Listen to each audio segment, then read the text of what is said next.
Hello दोस्तों, welcome to civil मंत्रा। आज हम मैथमेटिक्स 4 में सीखेंगे स्टैटिक में मोमेंट जनरेटिंग फंक्शन, जिसे हम शॉर्टकट में कहते हैं एमजीएफ। जो हमारा मोमेंट जनरेटिंग फंक्शन का आज हमारा जो क्वेश्चन है वो कह रहा है कि find the MGF of the random variable x having the following probability density function. F of x का हमारा ये फंक्शन गिवन है। कह रहा है कि also find the mean and variance of x, ये हमें फाइंड करना है। तो पहले हम बात कर लेते हैं कि जो हमारा मोमेंट जनरेटिंग फंक्शन है जिसे हम कहते हैं एमजीएफ, ये क्या होता है। तो जो हमारे मोमेंट जनरेटिंग फंक्शन होते हैं वो दो टाइप के होते हैं। एक हमारा होता है कॉन्टिन्यूअस क्या होता है, कॉन्टिन्यूअस होता है, कॉन्टिन्यूअस रैंडम वेरिएबल फंक्शन हमारा होता है। ठीक है, random variable function of the x का। ठीक है, और हमारा जो सेकंड होता है, एक हमारा होता है डिस्क्रीट फंक्शन। कैसे क्या होता है, डिस्क्रीट रैंडम होता है। ये दो टाइप के होते हैं। Okay, variable of the x के।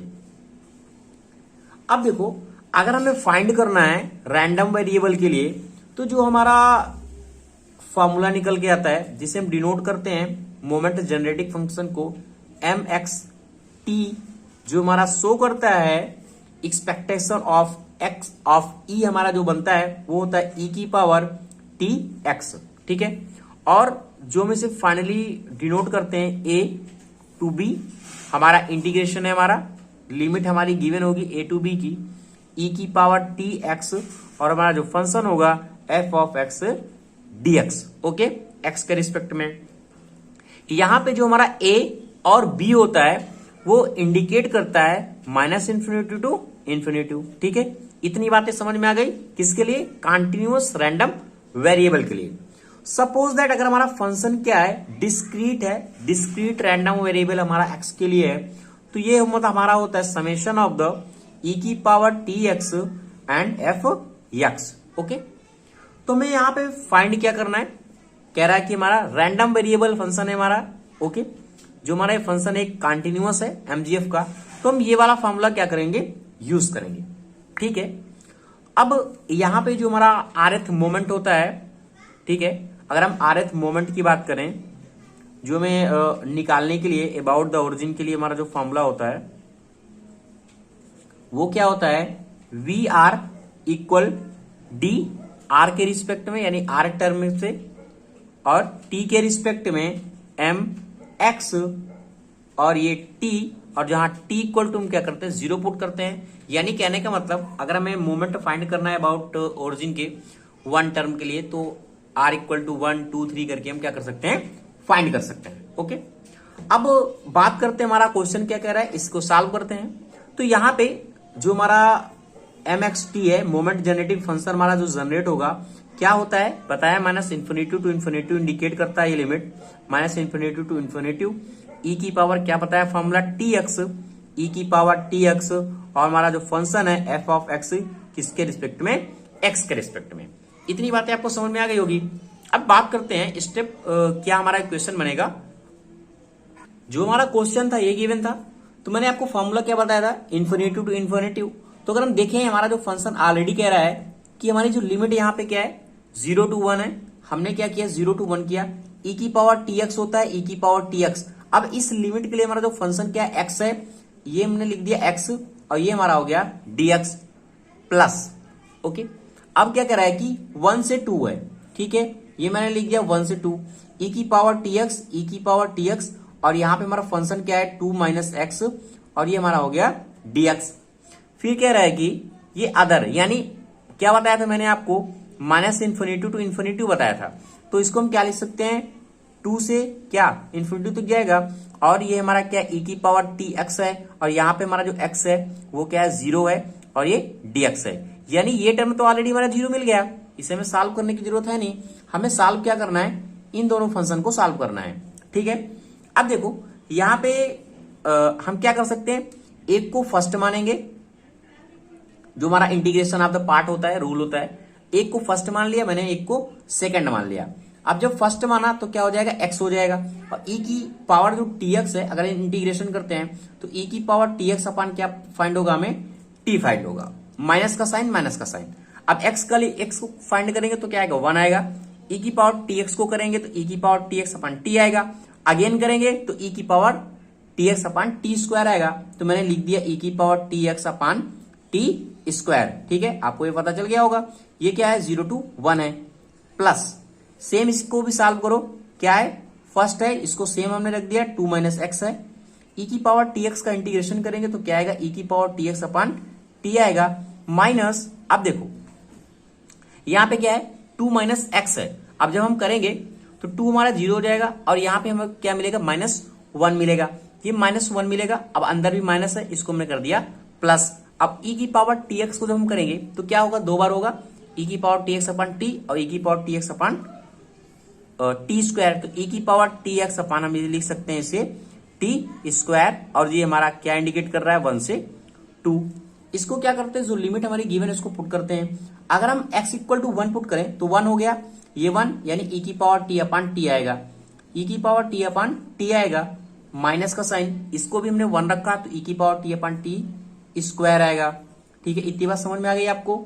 अब क्या करेंगे हम माइनस का साइन लेंगे तो माइनस का साइन के साथ ये भी टर्म 0 हो जाएगा, x इक्वल टू हमारा क्या हो जाएगा ये पूरा 0 टर्म हो जाएगा, तो यहां पे कोई रखने की जरूरत है नहीं है। अब 1 के लिए रखेंगे तो कितना मिलेगा, एक सेकेंड, अगर हम 0 रखते हैं 1 हमारा हो गया 0, तो ये टर्म तो 0 हो गया।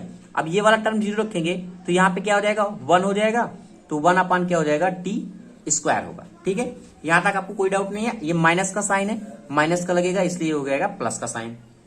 अब करते हैं क्या, यहां पे प्लस का साइन है, प्लस का साइन, इसी तरीके से 2 को यूज करते हैं। अब ये 2 हो जाएगा x की, तो ये टर्म क्या हो गया 0 हो गया। अब क्या कह रहा है x की जगह 2 रखेंगे तो e की पावर कितना हो जाएगा 2t हो जाएगा, e की पावर 2t अपान टी स्क्वायर। इसी तरीके से 1 के लिए देखते हैं, अब इसको 1 रखा हमने 1, तो यहाँ 2 माइनस 1 हो जाएगा, e की पावर t अपान टी बचेगा। ठीक है, तो इसको लिखो माइनस e की पावर t अपान टी, प्लस का साइन है प्लस का साइन, लेकिन माइनस का माइनस हो जाएगा यहाँ पे क्योंकि माइनस के साथ जाएगा ये।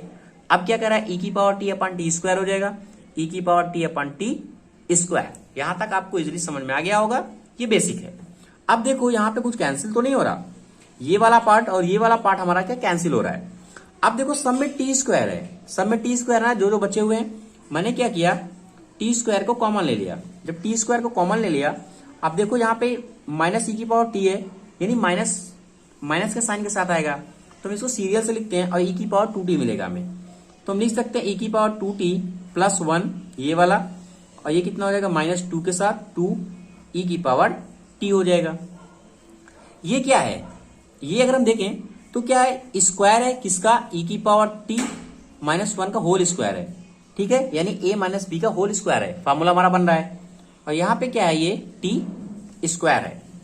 अब देखो e की पावर t को अगर हम ब्रेक करते हैं तो हमारा e की पावर t का फॉर्मूला क्या होता है 1 प्लस t अपान 1 factorial plus T square upon 2 factorial plus t की पावर 3 यानी t क्यूब अपान 3 फैक्टोरियल डॉट डॉट। ये हमारा क्या होता है फॉर्मूला होता है e की पावर t का। माइनस का साइन है, माइनस का साइन लगा दिया मैंने। ठीक है, ये स्क्वायर है, ये स्क्वायर है, और हमें क्या मिल रहा है यहाँ पे t स्क्वायर मिल रहा है। ओके, यहां तक हमने सॉल्व कर लिया। अब देखो अगर ये प्लस का साइन है, ये माइनस का साइन है, ये वाला और ये वाला पार्ट हमारा क्या हो कैंसिल हो गया।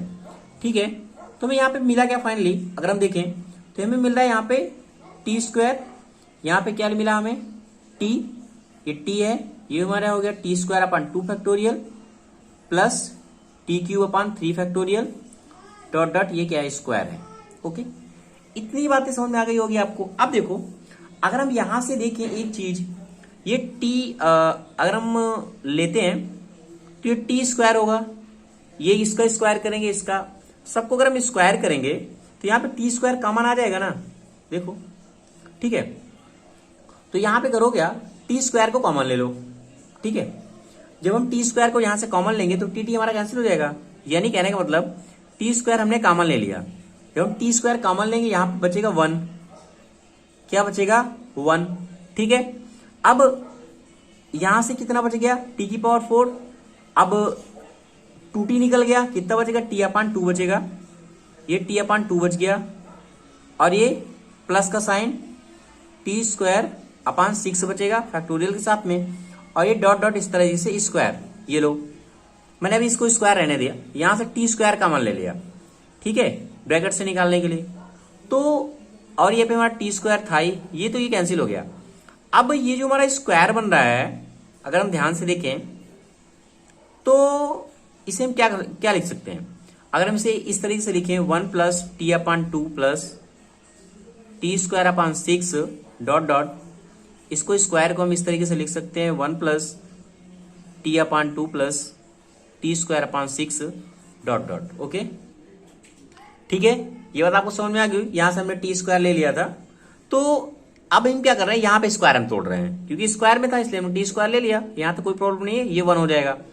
अब देखो इसको हमें क्या करना है, 1 2 टर्म तक लिखना है। अगर हम देखें यहां से तो 1 का 1 हमें मिलेगा, पहला टर्म हमारा हो जाएगा। सेकंड टर्म क्या मिलेगा, हमें पावर की इक्वल चलना है, तो ये हो गया। अगर हम देखें इसको अगर हम यहां पे मल्टीपल करते हैं तो टी अपॉन क्या आ जाएगा, 2 आएगा, और टी अपॉन 2 कहां से मिल सकता है, ये वाला पार्ट भी अगर हमारा जाएगा यहाँ पे तो ये हमें टी अपॉन 2 मिलेगा, यानी टी अपॉन 2 हम इसे लिख सकते हैं इस तरीके से। अब तो नहीं मिलेगा। नेक्स्ट देखो जो हमारा टी स्क्वायर होगा वो कहां पे मिलेगा, अगर ये वाला पार्ट हमारा इससे कनेक्ट होता है तो टी स्क्वायर अपॉन 4 मिलेगा, तो भाई हमने लिख दिया टी स्क्वायर अपॉन 4, और ये 1 वाला भी यहां पे जाएगा तो टी स्क्वायर अपॉन 6 मिलेगा, और ये वाला 1 बार हमारा यहां पे जाएगा तो टी स्क्वायर अपॉन 6 मिलेगा। ठीक है, ज्यादा आगे लेने की जरूरत नहीं है, ये थोड़ा ध्यान से समझना। ओके, अब इतना करने के बाद देखो यहां पे क्या होगा, 1 मिलेगा। अब यहां पे क्या है, 2t अपॉन 2 हो जाएगा, 2 2 कटेगा, कितना मिलेगा, t मिलेगा। अब यहाँ टी स्क्वायर है, टी स्क्वायर है, 6 है, इसको सॉल्व करोगे अपन तो यहाँ पे हमें क्या मिलेगा, ये मिलेगा आपको 7 अपॉन 12, एलसीएम लेके देखना, और यहाँ पे मिल जाएगा टी स्क्वायर। ठीक है, तो हमारा ये बन गया, हमारा एक मोमेंट जनरेटिंग फंक्शन बन गया एक तरीके से। ठीक है, जब ये फंक्शन बन गया है, हमें फाइंड क्या करना था, हमें फाइंड करना था उसके मीन को और उसकी वेरिएंस को। अब मीन को फॉर्मूला क्या होता है, मीन को फाइंड करने के लिए जिसे हम एक्स से डिनोट करते हैं, या इसे हम कहते हैं v1। तो v1 के लिए मैंने आपको बताया था d अपॉन dt। एक बार क्या करो, इंटीग्रेट करो किसको, उस फंक्शन को जो हमारा t के रिस्पेक्ट में है, और t इक्वल टू क्या करो, 0 ले लो, यही बताया था। ठीक है भाई, देखते हैं। अब हमारा जो mx, हमारा जो t है, यही हमारा है t है mxt। तो जब इसको एक बार डिफरेंशिएट करेंगे तो 1 का क्या होगा, 0 हो जाएगा, t का क्या मिलेगा, हमें 1 मिलेगा, और इसको करेंगे तो 2t हो जाएगा, यानी 14 अपॉन 12 हो जाएगा, और ये हो जाएगा t। इससे ज्यादा जरूरत है नहीं हमें जाने की। और t इक्वल टू कह रहा है 0, जब t इक्वल टू 0 हो जाएगा यहाँ पे हमें मिलेगा क्या, 1, यानी हम कह सकते हैं जो हमारा मीन है, क्या मीन हमारा कितना मिलेगा, मीन हमें 1 मिला। ठीक है, ये आपको समझ में आ गया कि हमारा मीन क्या हुआ। अब नेक्स्ट कह रहा है कि भाई उसका वेरिएंस भी चाहिए हमें। जो हमारा क्वेश्चन था क्या कह रहा था, हमें वेरिएंस भी चाहिए, ये तो कह रहा था हमें क्या करना, फाइंड करना है, मीन को फाइंड करना है और वेरिएंस को फाइंड करना है। मीन तो हमने फाइंड कर लिया, अब बात करते हैं वेरिएंस की। तो जो हमारा वेरिएंस होता है उसका फॉर्मूला क्या बताया था मैंने, जो हमारा वेरिएंस को अगर हमें फाइंड करना है वेरिएंस को, तो हमारा वेरिएंस का फॉर्मूला क्या होता है, उसका फॉर्मूला होता है, जिसे वेरिएंस को हम क्या डिनोट करते हैं, म्यू2 से डिनोट करते हैं। इसका फॉर्मूला होता है v2 minus x dash square, यानी मीन का स्क्वायर। अब तो देखो हमें v2 फाइंड करना पड़ेगा, ये तो हमने फाइंड कर लिया है, तो बात करते हैं पहले v2 की। v2 को फाइंड करने के लिए क्या करेंगे, हमें डबल बार डिफरेंशिएट करना पड़ेगा, यानी d2 एंड t के रिस्पेक्ट में किसका, जो हमारा फंक्शन होगा मोमेंट जेनेटिक फंक्शन, और t इक्वल टू 0। एक बार तो ऑलरेडी हमने किया था, अभी अगर हम दोबारा करेंगे उस इक्वेशन को तो हमें क्या मिलेगा, एक बार हमने किया तो हमें क्या मिला था, एक बार आप देखो 1 plus 14 upon 12 t plus dot dot t equal to 0, यही मिला था हमें एक बार डिफरेंशिएट करने पे। अगर हम दोबारा इसे करेंगे तो 1 हमारा क्या हो जाएगा, 0 हो जाएगा, और यहाँ पे क्या मिलेगा, 14 अपॉन 12 मिलेगा, 14 अपॉन 12 मिलेगा। आगे का टर्म ऑलरेडी t 0 है तो सिर्फ 0 हो जाएगा। अब देखो 14 अपॉन जब 12 मिला, इसको काट दो, 7 आएगा और ये 6 आएगा, यानी जो हमारा v2 है वो कितना हमें मिलेगा, 7 अपॉन 6 मिलेगा। ठीक है, हमें फाइंड क्या करना था, वेरिएंस फाइंड करना था। तो v2 माइनस एक्स डैश, यानी मीन की बात कर रहा है, तो म्यू2 हमारा क्या मिलेगा, 7 अपॉन 6 हो जाएगा, माइनस 1, 6 कितना हो गया, 1 अपॉन 6, यानी म्यू2 जो है, जो हमारा वेरिएंस होगा वो क्या मिलेगा हमें 1/6 मिलेगा। सपोज दैट यह भी पूछ लेता कि हमारा स्टैंडर्ड डेविएशन क्या होता है, तो स्टैंडर्ड डेविएशन क्या होता है, रूट वेरिएंस होता है, ये आपको पता है, यही होता है हमारा। तो वेरिएंस हमारा कितना है 1/6 है, ये हमारा हो गया 1/6 और ये हमें मिल गया स्टैंडर्ड डेविएशन। तो ये हो गया दोस्तों आपका question solve. Thank you for this video दोस्तों। अगर आपको वीडियो अच्छा लगा हो तो प्लीज दोस्तों लाइक शेयर कमेंट आप जरूर करें।